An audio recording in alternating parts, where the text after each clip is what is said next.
But no, it doesn't hit a right chord with our mayor, Mr. Colton.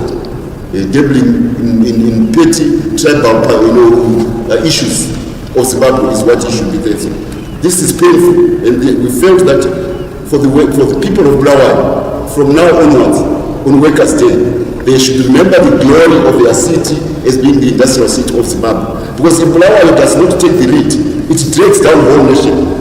Remember, we need Bulawayo to be vibrant, to be throbbing as an industrial city, so that the nation can move forward. That is the duty of the mayor of Bulawayo, not choosing kings and queens and promoting secessionist tendencies. But you see, the reason, they are very frustrated. They thought the opposition would unseat the president, but all we know where the position is passed. And the kiss of death of the opposition was when their main sponsor, America, pulled out with the closure of USAID. Akuchina mari dzemahara dzekupa vanhu vanongotora kubvisa hurumende, even vachinyemba kuti tiri kuibvisa vachipiwa mari. Vaingopiwa mari vachinyemba, vapedza 20 years, hurumende yacho ida kubviswa is in power forever. But it was a job for them to continue to perpetuate the myth that they were removing ZANU-PF from power so that America could continue to pay them. Trump says enough is enough, pulls the rug. I can't spend money on a world constituency. So he pulls the rug. So Hachina does money from USAID. So the opposition is past, it's finished. They looked for divisions within ZANU-PF. Now let me tell you something. We cadres of ZANU-PF, we are product of the war. We also think and we can differ. But at the end of the day, we are from the same crucible. Unlike opposition, we don't have Zanu, chipotswa kuti akafamba nepana papa nhasi chamisa inomita handibvume chipotswa ine kutochera nzira kuti pamararano achapfuura nzira inopfuura nemunda mangu omutera waisa masadzi eminzwa. We ZANU-PF always find the way we find each other because we come from the struggle. Maybe we may differ one day. So here we are. Hakuna zvinonzi functions ZANU-PF anoita kuti ZANU-PF iparare, which is the wish, because they felt that ZANU-PF would lose by the opposition. So they know it will implode from within. Waona watadza kuipusha from kunze, wotaura wakutona matafuta ndinochakuitika mukati munhu vachamutsanga iwapererwa waunonzi uchipusha wakuta havakutsanga zvokuti uchazoona imba yaparara muZANU-PF. Vanomutsanga waona. This is exactly what is happening in ZANU-PF. We always find each other because we traveled a journey, and it is that ethos, that tradition of ZANU-PF which makes it last longer. It goes the extra mile when everybody is falling by the wayside. So hakuna opposition, hakuna malfunctions achaita kuti ZANU-PF collapse. For your information, the president of ZANU-PF has never been so strong. I can tell you, and you can ask that where several from Girabuti, you are studying president, but the president is very strong. So Tani Pengo, Nyokayemabhunu or who come from Norway, my friends, are who use social media to promote the idea that something imminent is going to happen to tomorrow, the ZANU-PF tomorrow. Because one match. Papa is better as Arab Robert Mugabe, but no say that the state house will not Mnangagwa office.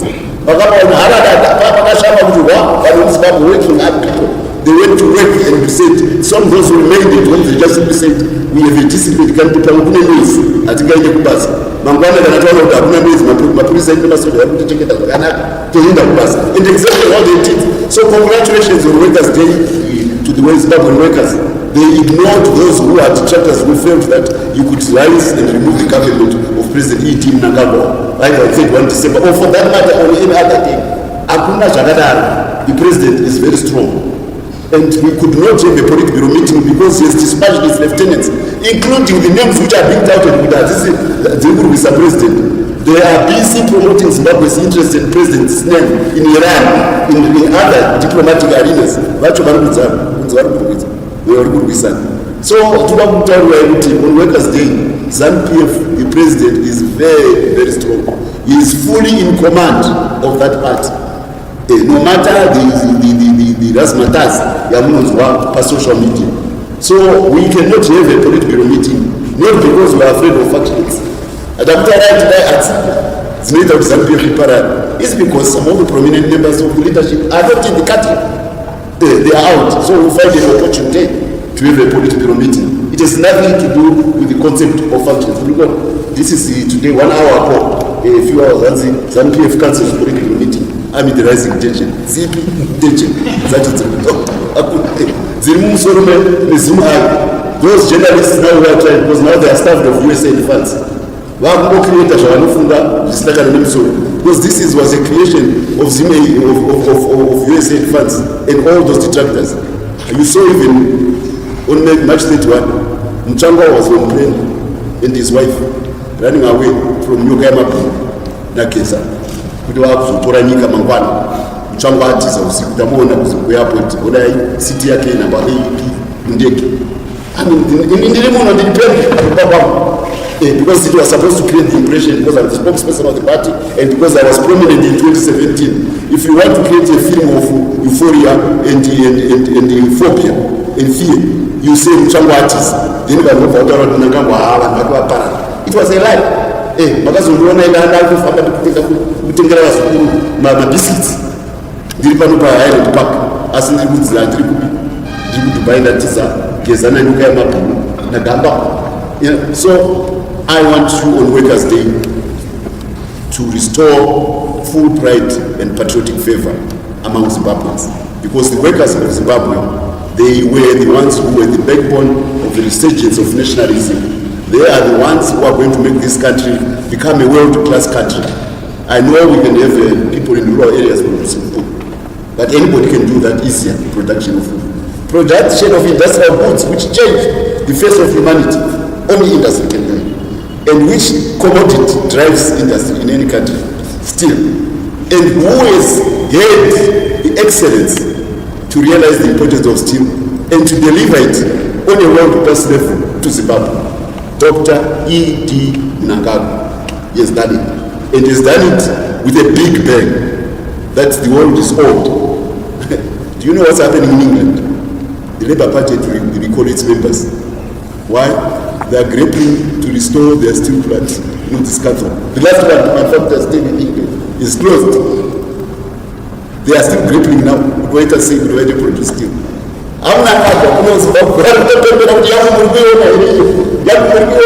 Steel plant. The challenges which the British government is facing about steel, Dr. Mnangagwa and Zanu have overcome and delivered on steel. By the way, that plus steel plant which you see on you, there is nothing like that in Europe in terms of vertical integration and horizontal integration. Nothing. And I know because the German experts from Dortmund came and assessed it. And South African steel buyers who produce goods for world market are saying the steel from Zimbabwe is the best. So the customer and the experts say we are the best. Those are running by the President Mnangagwa on Workers' Day. So when you hear his message about his pride about Zimbabwean worker, remember what he has done for them. And because that town has got enough steel deposits for the next 300 years, you will all wake up on the resurrection and find Mandise going. And if there is an Emerson Mnangagwa street there, it shall be written Emerson Mnangagwa after your resurrection. Because the amount of iron ore which is there, the amount of chrome from the Great Dike, the amount of coking coal from Wanke, makes it the steel plant which will probably, if we solve the issue of electricity by what's happening in Mozambique, with the gas in Mozambique, if we make the electricity cheaper to produce steel at less than 3 cents per kilowatt hour, even China will take them all because of the resources. That's why we are now working together with South Africa as integrated brothers. In Mozambique, you saw the president of Mozambique. Congratulations to him. He came and saw what we can do in Zimbabwe International Trade Fair and Flower. And this was exhibiting there for the first time. He promised that he was coming and visit that plant. I know the South African president is coming to visit that plant at some stage, because they see and appreciate what their comrade, their neighbor, what their fellow leader Emerson Mnangagwa has done for Zimbabwe, for the region, for SADC, and for Africa. This man, this super achiever, is equal to Nyokayemabhunu. Now he's in problems there. He starts with fire, he does things silly here, he runs away to South Africa on false papers. That's how we put South Africa. Saka vakamuorganiza watu vari South Africa anakasukwepo. They must be quaking in their shoes, in their pants, because the abuse of South Africa, which they've been doing for some time, South Africa says enough is enough. That's why he's been dragged. You know the courts in Zimbabwe, the courts in South Africa. No one are equal. So please, on Workers' Day, our president has given a statement in appreciation of the working class of Zimbabwe. It has got a great future. It is a hardworking, it's disciplined, it's well educated. He is doing his best to bring the best capital to come and be applied to by those workers so that they can turn capital in profit by producing world-class goods made in Zimbabwe for the global market. Some South African ex-Zimbabwean, who is a minister there from the DA, says Zimbabwe is pandering to the whites because they are now saying they want to compensate whites. No, we are building trust among and confidence among our citizens, regardless of historical circumstances. The whites who have remained in Zimbabwe are as Zimbabwean as anybody. He was talking yesterday, 2 days ago, with a fantastic night at the International Conference Center. All the Zimbabwean women from as far as Bright Bridge, they converged, hundreds of them, to fill the HICC Center, who were then celebrating Kirsty Coventry, our minister, who is now the IOEC president-elect. They didn't come here because, she's white. They came here because she's a Zimbabwean. This is the nation which we are building, which this man now wants to represent, as if when we go to an event about the achieving Kirsty Coventry, we are trying to pander to the whites. No, we are being proud of our multiracial, multifaceted society. And if one of them achieves something, it's the achievement of all Zimbabwe. And those women who came to support my wife, Mnangagwa, as the guest of honor for that event, and the corporates which supported the event, big companies in Zimbabwe supported the event, they are all working for Zimbabwe, the Zimbabwe we want. And the president very soon, in August, I think, because he dispatched me to Cape Town. Do you know who I was seeing? I was seeing the Stellenbosch business community. Where is Stellenbosch? Because the Afrikaners, their main center of cultural identity is Stellenbosch in South Africa. And what have they produced? They produce some of the best businessmen Africa has ever known. You know of Elon Musk? He comes from the Afrikaner community. He is now a world leader in electric cars. Everybody is following him. Maybe they'll get better of him. He goes into space. All of you have studied. That's Elon Musk. He's originally from South Africa. These are coming from the Afrikaner and their identity. It's Stellenbosch. You all know of Johan Rupert. Here, if he shows you, you go and type Johan Rupert, you go into any of the duty-free shops in the world. All you see from Cartier, Montblanc, all the brands which you see are very famous. They are coming from Johan Rupert. You know where his father started business? He started business in Mutare as a tobacco trader, Anthony Rupert. He was the only Afrikaner who was allowed to trade tobacco by the British. You know the history of Zimbabwe farming after the Second World War. British soldiers, especially officers, were retired from the British Army. And America had a debt to pay America for the weapons. Britain had a debt to pay America for the weapons during the war. That debt was sent on Rhodesia to settle. And how did the British want to settle? It took most of the retired officers. They were sent to Zimbabwe to be farmers. That's why racism became very rampant after the Second World War. A lot of decommissioned British officers came to occupy land in Zimbabwe to produce commercial crops, cotton, tobacco, tea, coffee, so that Britain can sell, so that it can settle the debt to America. But these were soldiers who were not farmers. They were in Africa, which was a strange land to them. Whom do they tend to become farmers? Boers, South Africans. That's why after the Second World War, the owners would be white, the Afro-man would be Afrikaners. And we respect African identity with Africa. That's why they call themselves Africa. You see them there. Those red ones are British soldiers. This is the Boer War between 1899 and 1902. Those red ones there, you can see they are wearing red coats. In Africa, fighting red coats. You look at the other ones, well, those are commanders. Those were Afrikaner commanders fighting against the British. Why? Because they were fighting as an identity to Africa, those Afrikaners. They fought in anti-imperialist war against England. We also fought against an imperialist war against England. The only difference between them and us is that they lost the war. And they were forced because their wives were put in keeps. The first keeps in the world were done by Britain against the Afrikaners at Vereeniging in South Africa. That's where the keeps was done. So those commandos in the hills, they said, abuse until you come down to the mountains where you are fighting. That's how the Afrikaners will finally forced to surrender. So they've got an abiding anti-imperialist identity Afrikaners. So it's just only against the imperialism, actually against the same power. The only type thing is we won. Now, people who are from your continent, who fought a war against imperialism, they may be many other things afterwards. But the tradition is very strong. And it's better to relate to somebody who is from your continent, who is successful on the global stage. Because the Afrikaners, in the world of technology, they've done very well. You know, they started encryption of television images, multi-choice. That technology was from Holland, but it was made popular all over the world, from South Africa by Afrikaners. They went and made the set-top boxes, those ones, in China. And the biggest company in China is called Tencent. It is one of the largest technology companies in the world. The Afrikaners made it in China. It's Kutzbecker. If you want to find his name, Kutzbecker was a publisher from South Africa, from national papers. So, from there, they took the technology to Silicon Valley. They set up a company called PayPal. That's where Elon Musk became rich. They sold payments technology by the phones to the American high-tech industry. So they dominate. A name like Roger Thiel, Sequoia, he's the biggest investor in high-tech in the whole world. This guy. So Zimbabwe is reaching out to the Afrikaners, and I was sent by the president to go and talk to them. And they promised that they will be coming to Zimbabwe in your report, leading a delegation of Afrikaners, because they are high in technology. They have factories in China, a town called Zhuhai, near Shenzhen. I was ambassador to China. Produces most of the goods, luxury goods which you see in stores, but suitcases. The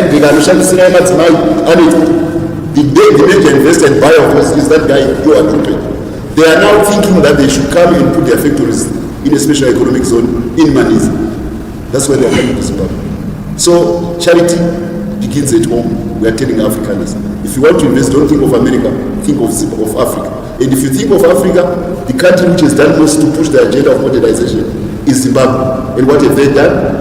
They've done something which Africa never thought could be done. They've produced the main element of industrialization still in Zimbabwe. So the assurance of growth for Zimbabwe is there, it's shining. And who has done it? It's Mnangagwa in a short 5 years as the leader of the Second Republic. The message that the has on Workers' Day to say let's revere and appreciate what our leader has done to vault Zimbabwe at the forefront of modern prospects of industrialization, and along with it to attract world-class capital in increasing amounts, so that the diligent, organized, hard-working, educated workers of Zimbabwe can turn that money into profit. Along the way, young people can get jobs from 7 to 5 and create goods which are demanded by the global market and make Zimbabwe a modern, prosperous African nation. That's what the president is there to do. So he spares the cup and the nonsense from Nyokayemabhunu, spares from that. Let's focus on things like money, because that's what the president has done. I want to thank him. That's my message. It's unfortunate that Christopher Mutsvangwa is celebrating the arrest of Nyokayemabhunu, which they instigated in South Africa. Actually, what happened is that they wanted to abduct him, they tried to abduct him, and the only place of refuge was the law enforcement authorities in South Africa. So that is the reason why these people, they've actually proven that the guys who are Nyokayemabhunu nechikwata chavo, they were so effective in terms of how they were conducting themselves against Zanu and Emmerson Mnangagwa. But the biggest problem which we now have is that we now have a Zanu PF which does not celebrate its own people, but it celebrates Afrikaners. Christopher Mutsvangwa justifies the reason why they are paying white farmers, and he justifies also the reason why the Afrikaners are coming to Zimbabwe, probably for a second wave of colonization. And this is not so good for the people of Zimbabwe, because these people, they are ruthless, and once they get authority from ZANU-PF, they are going to deal with the people of Zimbabwe so hard. Zimbabweans are capable of doing a lot of things in terms of economic contribution. Zimbabweans can lift the economy to the next levels in terms of agriculture, in terms of technology, in terms of so many things. But the biggest hindrance is ZANU-PF itself, because ZANU-PF is standing in the way of any progressive citizen. I want to give you an example. In Mwenezi, the plan of the Ian Smith regime was to relocate the people who were at Tokwemkosi as well as at Rundetende dams, and those people were supposed to be relocated to the lower veld right there. The idea was that these people must get into commercial farming, but they were going to be smallholder commercial farmers. I'm telling you about what I read from the original ideas of Tokwemkosi dam as well as Rundetende. So what was going to happen is these people were going to be in commercial farming, but having small farm or plots. So they were going to be both in horticulture as well as poultry, and that is how they were going to conduct themselves. So which means they were going to produce all year round. They were going to have a lot of livestock, for example, goats, sheep, turkeys, ducks, hens, or chicken, whatsoever. These are the things which they were going to have, and also they're going to have dairy products right there, or dairy animals right there, both goats and cows. Then they were going also to major in terms of production of citrus fruits, avocados, mangoes. Then we can talk of things like bananas. We then talk about the things like tomatoes, onions, potatoes. But these were going to be done on a small scale, but it was going to be a large scale because it was going to be more people doing this thing. So it was going to end poverty, food poverty. It was going to end poverty in the households of these people. But right now, this government, they have realized that potential in that land, so in that zone of low veld, where the people from Tokwemkosi were removed and relocated, and they are now coming to take over the farmland of these people. Vari kubviswa vane ma 4 hectares, and with their 4 hectares they are now going to be relocated, and after being there for 12 years they are now being relocated. What was the government supposed to do was simply to secure funding for these people using Zvakaita na Kuvimba. They're supposed to say, okay, let us secure funding, let us make sure that we provide these people with water. Once we provide these people with water, they were supposed to simply make sure that CSC is working, to make sure that GMB is working and dairy board is working. These are the institutions which are going to make sure that they cooperate and work together with farmers, and that was going to make the process smooth, viable and profitable for both the farmers as well as the country at large. But they've chosen to give this land to a few individuals, and these few individuals are going to be millionaires and billionaires in the future. Their children will inherit this from the parents who are looting this land from the ordinary citizens of Mwenezi. And then at the end of the day, the people who are supposed to be the beneficiaries of this irrigation scheme are going to be paupers for life. So we have asked the questions to say, why is it that this government is ruthless? Even as much as Christopher Mutsvangwa is trying to make Mnangagwa a saint, they are trying to preach a different message, the facts remain the same. This is a ruthless government. This is the worst government which we have seen. A government which is anti its own people, which is fighting its own people for personal benefit and for personal gain. How do you punish your own people for personal gain and for personal benefit?